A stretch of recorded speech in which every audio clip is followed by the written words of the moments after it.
This video is brought to you by Elgato Gaming. With 4K capture cards, green screens, and the most advanced lighting technology available, Elgato Gaming has everything you need to kickstart your streaming career.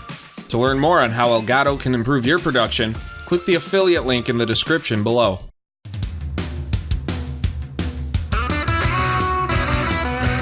For the first time since its announcement in June, fans were able to play NHL 20 with the game's annual open beta. Now, it focused primarily on showcasing the game's improvements on the gameplay side of things, as opposed to anything else, and since there's a lot to cover here, let's just dive right into it. First, let's quickly go through the modes. Because it was just a beta, there's not really a lot to talk about here because the modes aren't really the point of it all. That said, there were a few options for players to try out.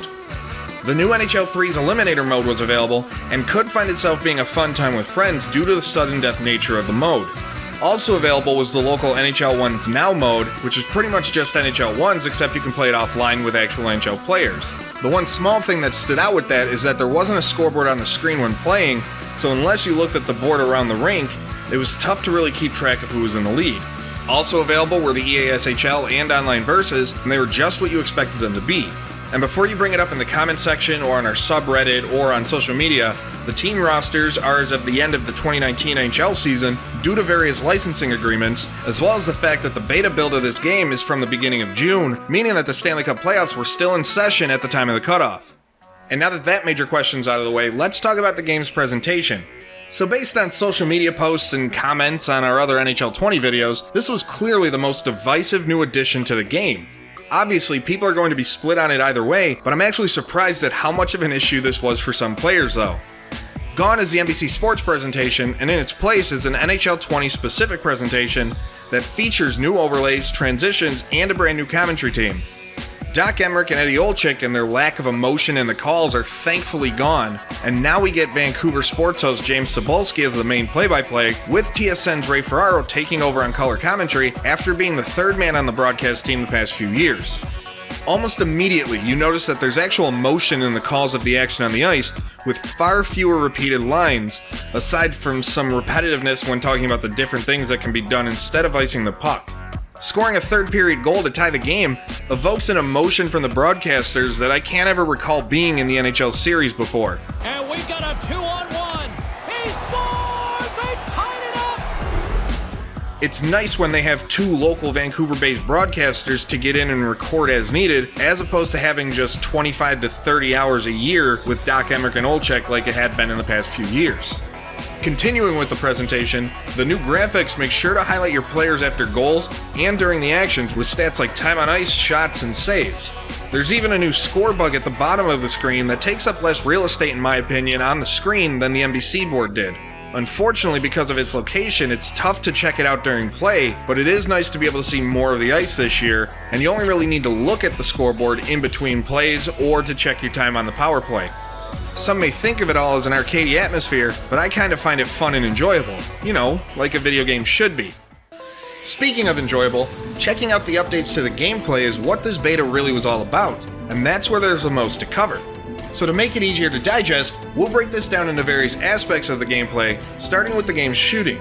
But before we get into it though, remember, the development team at EA has posted a full list of things adjusted and fixed from the time the beta cutoff was set through the game's launch. So if you're wondering if your issue was addressed, you can check that out in the link in the description below, obviously after finishing this video, of course. So with the shooting, what was noticed immediately were the various angles that the shots occurred. Depending on your skater's positioning, you may find yourself either fluttering a shot to the net or going for a quick backhand tap.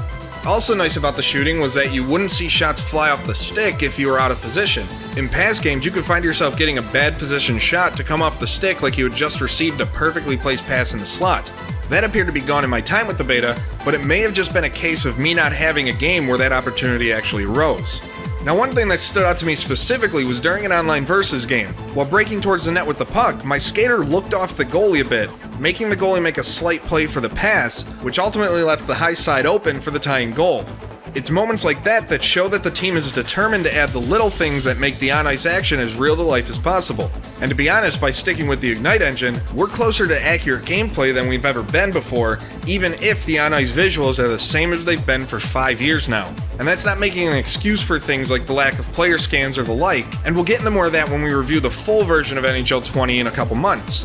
But just because the shooting seemed a bit better in my time with the beta, not everything was all sunshine and rainbows. There were times that rather than go for an easy backhand shot, players would do a long spin and look for the forehand. Also at times, the backhanders felt kind of overpowered, and the same goes with one-timers to the glove side of the goaltenders.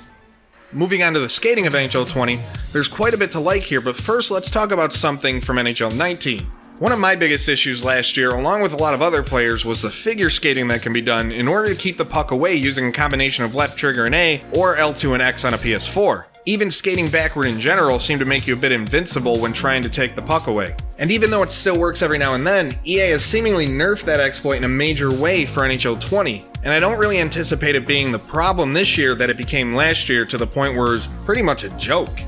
With the game's puck pickups, or what EA is boasting as its explosive transitions, it's something that unless you're really looking for it, you probably won't really notice. There are maybe 2 or 3 times where I questioned what was going on the ice when going after a loose puck or reaching for a pass. But for the most part though, if a puck was around the player, they would adjust accordingly to either pick it up or battle with an opponent. What was also nice to see was the removing of the gliding when picking up a pass. It was nice to hear that it was gone in the hype, but to actually experience it yourself of being done away with was pretty great. Instead of gliding at the puck now, players continue with their skating animations when receiving or even just going for a pass. Now speaking of passing, while it felt smoother at times, it kind of felt awfully slow during almost every game. Cross-crease passes seemed to take forever to get there, while breakout passes could be intercepted or broken up far more often than before. It's hard to tell whether this was more due to a player's attributes or just the tuning of the game. They already said that the passes are going to be faster in the final build, but it's still going to be one aspect of NHL 20 worth keeping an eye on after launch.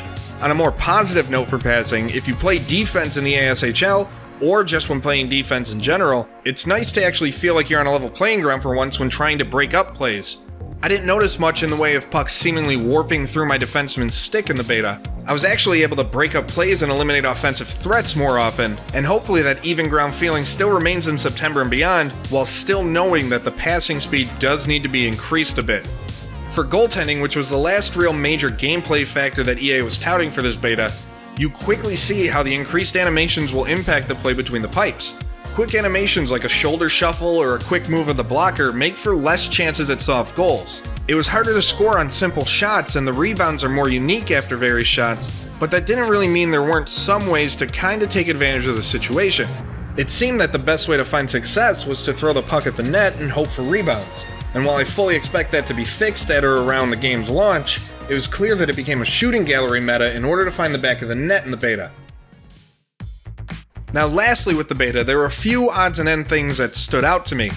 The puck physics for one really felt out of control. At least a dozen times per game the puck would fly out of play on a simple deflection or a blocker save. It led to the pace of the games grinding to a halt, especially when on power plays where you were taking shot after shot. Luckily this issue appears to have been addressed by the development staff post the cutoff for the beta, so hopefully we don't have as many out of play pucks once the game actually launches. Switching players could also use some tweaking because it still doesn't always register quick enough on defense, nor does it always switch to who you want it to control every single time. From an overall game speed standpoint, it really feels nearly perfect in my opinion. It doesn't really feel too fast and arcade-like, but it doesn't feel slow and methodical either. There's a nice pace to it all when skating around and making plays, again other than the passing speeds. Now from a mode standpoint, it would have been nice, even if they were just giving us limited teams, to be able to play offline versus the CPU to see how those games would play out. Not everyone's going to want to play online with others, and based on the quitting, attempted cheesing, and flat out embarrassment that the NHL online community can be at times, more people would have likely enjoyed what they had if Ones Now wasn't the only offline mode available. So that brings us full circle. Are the gameplay changes and presentation enough to justify picking up the game? That's kinda tough to say due to the number of changes and fixes already announced for the final build compared to what was in the beta, which was completed back at the beginning of June. But for me personally, there's definitely aspects of the gameplay that make the game far more enjoyable than NHL 19 was, which was a game for many, including myself, that was put down for good after just a few weeks of playing. But of course, that's just one person's opinion, and now we want to know what you guys think. What were your impressions of the NHL 20 beta, and did it make you more or less excited for the game's release? Let us know in the comments section below, or at r/sportsgamersonline on Reddit, and hit me up on Twitter at MikeStromMedia. And remember, if you like what we do at SGO, leave a like on this video, and don't forget to subscribe and turn on your notifications to be alerted whenever a new video goes live. If you want to go further to support SGO and help us grow the network, consider becoming a patron, getting early access to exclusive news and interviews, as well as your chance to submit video topics, take part in live streams, enter patron-only giveaways, and a lot more.